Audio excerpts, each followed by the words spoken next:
Okay, mga kawat-idol, balik tayo sa ating video. Ngayon may isi-share tayo sa inyo na meron naman tayong ginawang sasakyan. Share natin sa inyo. Ito ay ang unit natin ay Montero Sports 2012 model Matic. So problema ng kaibigan natin ay nung may pinuntahan sila isang lugar, ang blower sa harap ay hindi na gumana, pero sa likod ay dual kasi ito eh. So sa likod gumagana, dito sa harap ay walang hangin. So kaya pinuntahan natin, binidyo natin para i-share natin sa inyo, para kung meron din kayong ganitong trouble o problema sa inyong mga sasakyan, pwede nyo isang DIY. Kung hindi man, pwede nyo silang at least pag pinagawa ninyo, alam nyo yung sasabihin, tsaka hindi kayo maloko. Mas maganda na may alam bago ipagawa, para at least baka alam mo naman natin. So ito ay idea lamang makashare sa inyo. So tara, umpisan natin. So ito yung ano natin, sasakyan. Ganda pa, 2012 model. Yan o. So ganda pa ito. Itong harap niya, kinis. Alaga ng kaibigan natin yung may-ari. So yung problema nito, ito kita natin sa inyo. Tara, buksan natin. Hindi na natin, actually binuksan na natin. Medyo madilim. Laman natin. Okay, so ilaw natin. So ito sa loob. So pag sinusi na natin to dito sa loob, yan, pag sinusi, tapos naka-on na dito, i-on mo. Wala talaga dito, wala, naka-on na yun. So i-on mo, hindi umandar yung blower. So punta muna tayo sa blower. So ang ginawa natin ito. Okay, so itong mga nakalagay dito, hindi na natin pinakita paano tinanggal, alam nyo na yun. So kailangan tanggalin ito. Yan. So tinanggal na natin. Ang pagtanggal naman nito ay nakaano sa doon, oh. Kaganyan lang yan. Kaganyan. Yan o, yung dalawa. Tsaka ito. Ano yung isa? Yan. Tapos, ito namang dalawa. Itong dalawa. Yan. So, ito. Itong isa. Dito yan sa kabila. Dilim tayo dito. Dito yan, oh. Yan ba yan? Yan. Ito. Yan lang. Tapos dito din sa kabila. So, ang gagawin yan ay ano niya lang. Itanggalin. Saan yung ilaw natin? Buksan natin konti. Tapos dun sa kabila. Hindi pala ako. So, ito yung ano niya. Yan, ito yung kanyang resistor, tawag dito black resistor. So paano naman malaman to na hindi gumagana? Pagka i-switch mo doon sa panel, 1, 2, 3, wala. Eh, siyempre ito sikreto dito, meron siyang, ito parang fuse niya to eh.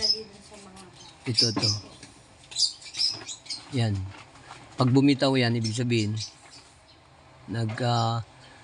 may problema sa linya or sa motor. So hindi naman good siya, kaya tinest natin, okay naman yung linya dito. So wala tayong problema dyan sa resistor. Tapos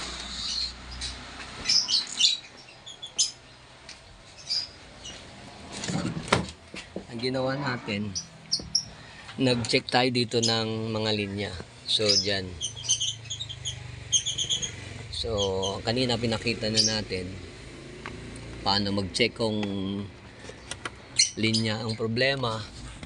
So again, isusi mo yung on. Naka-on position na yan. So i-check mo.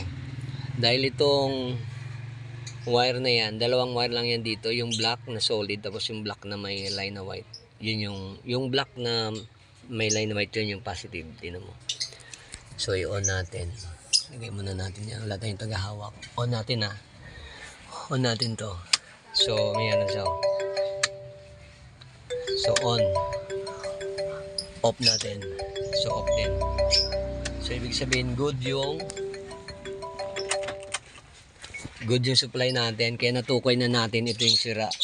Ito. So itong sira yung mismo yung motor. Kaya binuksan na natin. Nag-ano lang pala siya. Na-build up lang yung yung carbon. Kaya bibili na sana ang may-ari, kaibigan natin, ang 1211 o 12 sa online. So yung 2012 model na Montero. Motor assembly. So i-type nyo rin doon yung model ng sasakyan, makikita nyo doon. So more or less mga 12. Pero dahil ginawa natin ng paraan, na-build up lang yung carbon, kaya nilihan natin dito sa loob. Tinanggal natin to. Hindi na natin pinakita. To, tinanggal natin to. So, pag tinanggal mo yan,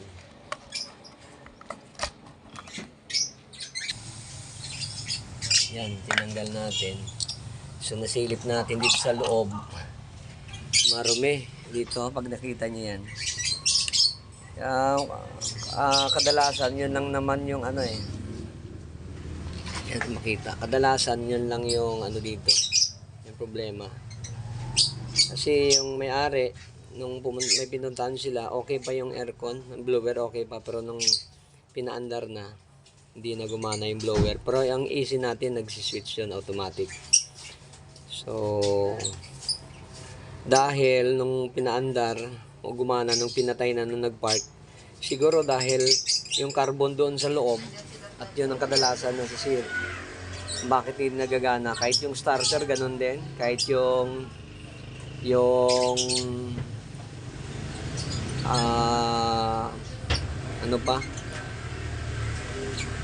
yung auxiliary fan doon sa radiator ganun din.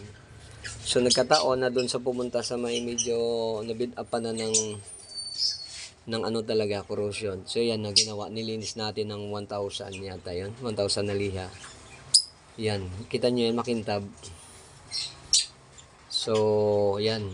So hindi na natin tinuloy na i-order. So pakita natin sa inyo, under na to.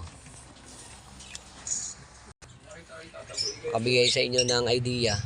So dalawa lang palagi pag may pinuntahan sila, tapos nag-park, tapos nung pauwi na, hindi na umandar yung blower motor. So dahil siguro doon yung carbon mismo na left and right, dito, doon napunta sa may na-build up na corrosion, kaya hindi nag-contact yung carbon, hindi gumana yung motor. Kaya ginawa natin, niliha lang natin. Kasi good naman yung linya, yung negative positive dito na 12 volts, okay, tapos yung resistor doon sa kabila, okay din. So ito lang nakita natin itong salarin. So niliha na natin ang carbon, tapos niliha, binalik natin,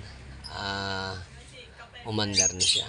Kaya ibabalik na natin. So hindi natin papakita kung paano ibalik. Ganun na lang kung meron kayong mga ganung trouble din. Itong video natin pwede nyong kuha na ng idea. And salamat sa mga nanood at please subscribe and click the notification bell para sa sunod natin ng mga video pa. So yan. Salamat and God bless.